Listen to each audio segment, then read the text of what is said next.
Okay, so I have decided to do 10.5, number 52, which is asking us to find the solution to this differential equation, y double prime minus y equals 8 times e to the t times sine of 2t. And we're given that y of 0 equals 2 and y prime of 0 equals negative 2. So first step, we take the Laplace transform of both sides of the equation. And I will just go line by line explaining my steps. So here I just separated them, very complicated. Factored out an 8 from there.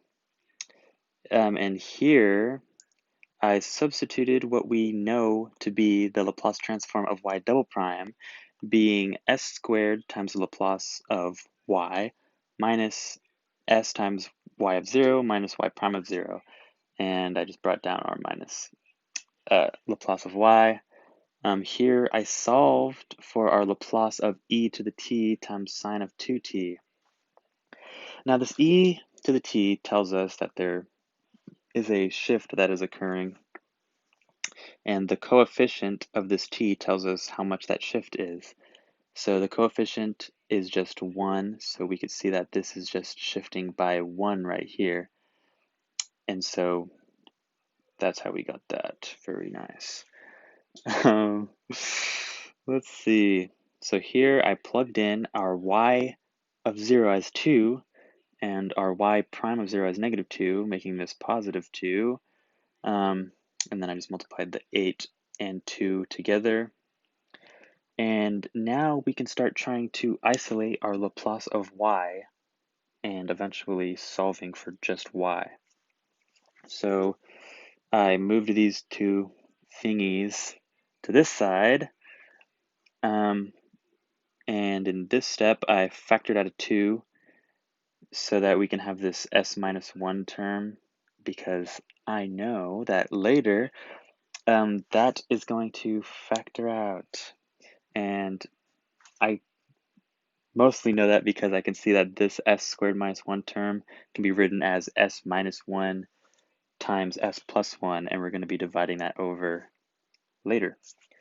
And here, this step, I'm wanting to make this into one fraction just because I think it's easier when I divide this term over. So to do that, we need common denominators. So we multiply top and bottom of this term by s minus 1 squared plus 4. And on this line, I combined it into one fraction. Now we can divide over this, not divide over, just divide both sides by s squared minus 1, which we can see is right here now. But now I can notice, look, these terms would cancel out so nicely, but we have this darn plus sign right there. So after doing all that hard work to get it into one fraction, we need to separate it now. So we separated it here into two fractions. Look, these things, these terms can cancel. And even more than that, if we combine this s squared minus 1 into two terms, s plus 1 times s minus 1, we can cancel out this s minus 1, leaving us with just s plus 1 on the bottom and 2 on the top. And right here, I did the same thing. I just expanded that s squared minus 1 term. And now, okay. And another thing that expanding this s squared minus 1 term does is makes it easier when we do our partial fraction decomposition, which we will do right now. So I flip these two terms so that this lines up with my work more betterly. So writing it in our partial fraction form, we have a over s minus 1 plus b over s plus 1 plus c times s plus d over this term, since s minus 1 squared plus 4 is unfactorable, and so that's why we need to write this numerator as such. Now we make them all common denominators so that we can just focus on the numerators. So when we do that, we get a times s plus 1 times s minus 1 squared plus 4 plus b times s minus 1 times s minus 1 squared plus 4 plus c times s plus d times s minus 1 times s plus 1. And that all equals 16 from this numerator right there. So now we just need to start solving for A, B, C, and D. So first thing I notice is, first thing is I just want to solve for A because alphabetically is nice. But also I note we can see that s minus 1 there, s minus 1 there, no s minus 1 here. Well, there is, but these terms will go to 0 when you plug 1 in, and this whole term will not, letting us solve for A. So when we plug in 1, this becomes 1 plus 1, which is 2.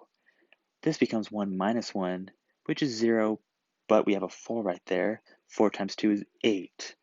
So we have 8a equals 16. Divide both sides by 8. We get a equals 2.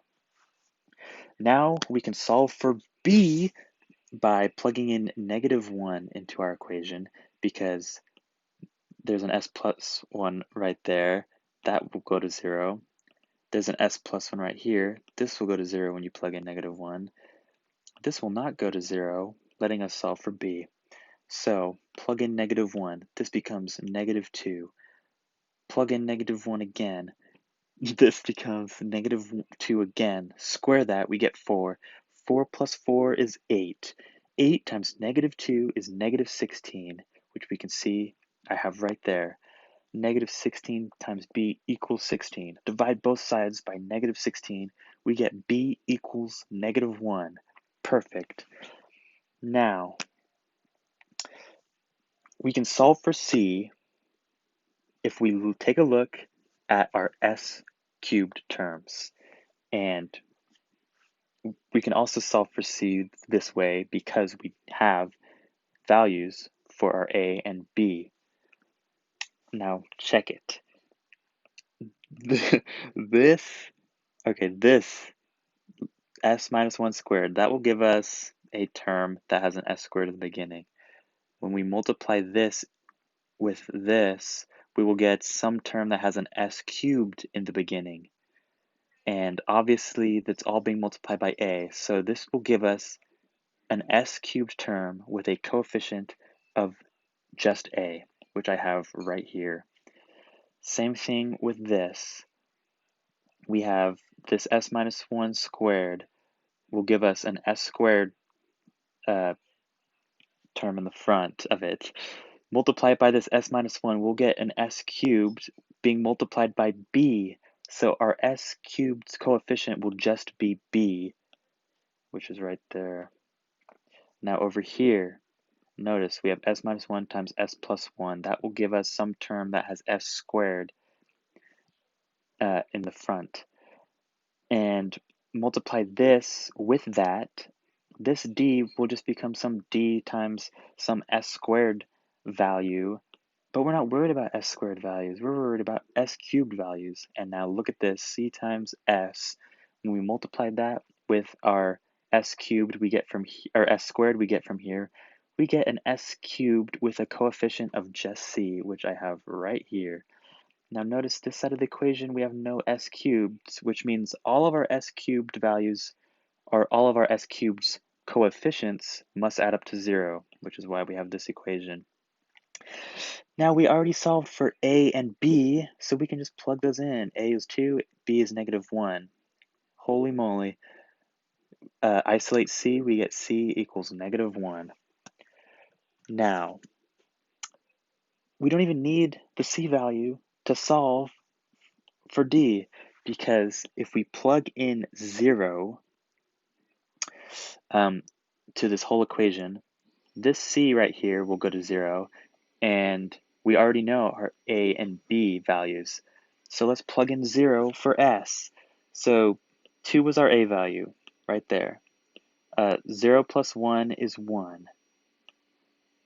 And this term goes to 5 because 0 minus 1 is negative 1, squared is positive 1, plus 4 is 5. On to this part. Negative 1 was our b.